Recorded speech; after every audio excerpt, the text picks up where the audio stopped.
Hey, what's going on with it, bros, women, bronies, and places? This is the one, the only Nintendo Free 2011, aka Criticism Guide 2009. Anyways, I'm drinking my Powerade as always, so nothing new there.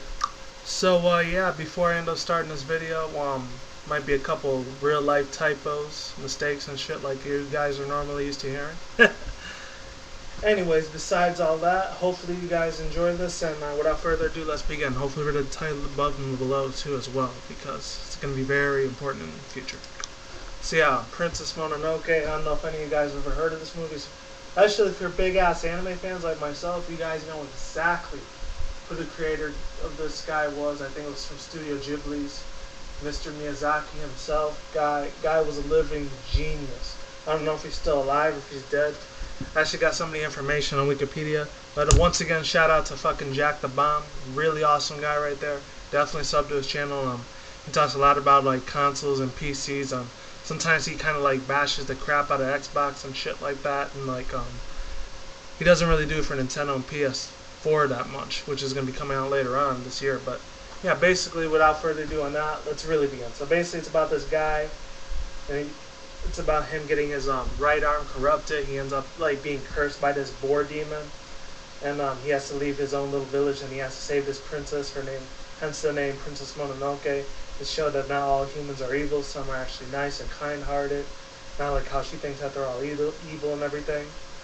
But besides all that, getting to my point, and they fight a whole bunch of other little demons and monsters that are taking over this world. So it's kind of like, this is way before Inuyasha was around too. So this might have been the inspiration for Inuyasha a couple years down the road, back in 02, 03-ish. And I think over here in the US it came out 2004, because I was like just barely starting high school at that time.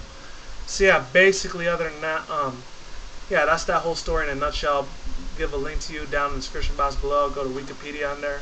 I already read most of it, but you already know my shit-tastic memory. It's not very all that good. So yeah, that's long story short. I know that he did say that was Billy Bob Thornton, and I know Whoopi Goldberg, she was in one of those voice acting casting directors or whatever, before she got in that piece of crap like daytime talk show The View and all that. That's when she was a lot more bigger, especially back in the 90s. So yeah, basically other than that, Princess Mononoke, you know, in a nutshell, is a very amazing anime. It's going to be on Blu-ray. This shit just broke out not too long ago, about a day ago, I think. Maybe a couple days, you know, prior to anything else I was doing besides like some of My Little Pony stuff or any of my Pokemon animes, which I will be doing two, excuse me, I will be doing 2 other videos later on tonight. I'm actually doing this pretty late. It's probably, I know it's pretty early for you guys, but it's like 10:30 over here on the West Coast. So yeah, besides all that, you know, I'm really fucking hyped up and excited for it. The only thing that pissed me off a little bit, it's not going to be available in the United States. So there is an English dub for it, but it's not going to be available here. But it is region free. Thank fucking God. So that way, you know, you'll still be able to play it in the United States, you know, DVD, Blu-ray players and everything. So it won't be limited. So I'm really happy and excited about that. Very fucking exploding on that shit, you know. Not tears of joy kind of thing, but I didn't really grow up with this, but you know, I sort of did. Like my early teen years, you know, this was pretty badass shit. This one Toonami was at the pinnacle of its fucking success too. I think it was like a year or two before they ended up shutting down, and before they ended up coming back, which nobody didn't expect for it to happen last year. So other than that, you know, I'm really hyped up. I'm ecstatic for this shit. The only thing that does kind of suck, it is going to be a little pricey.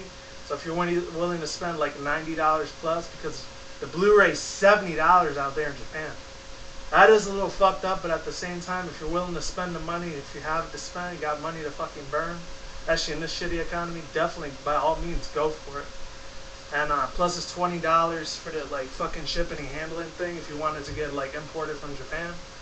You're gonna be spending a total of $90 together. So even though it does come with that price, you know, I think it's still definitely worth fucking buying for anyway. Especially if you're a Studio Ghibli fan. Like, this is real old school anime, but it's a lot more classic than the new animes today. Even though new anime is still pretty badass. There's like maybe a 20-25% I'm not really crazy about, but at the same time, you know, to each his fucking own. So yeah, the art and the detail, imagine, you know, all the creativity, you know, all the pinnacle of his fucking success. For Mr. Miyazaki to have this on Blu-ray now, If you thought it was good in just average, you know, DVD playing, that thing has to be so much, tenfold times fucking better in Blu-ray DVD. I already got my PS3 like Blu-ray thing, so I would love to see that shit in 3D. Not 3D, and high def. See, like I always say, peace out, bros and bronies and pegasisters. I will see you when I see you guys. Have a good day, have a good night, wherever you're at around the world. Don't drink or smoke weed at the same time. Don't do anything reckless. See you on the next one. Take care, everyone. Goodbye. Peace out. Be easy, and I will talk to you soon, alright? Late. I'm gone and out.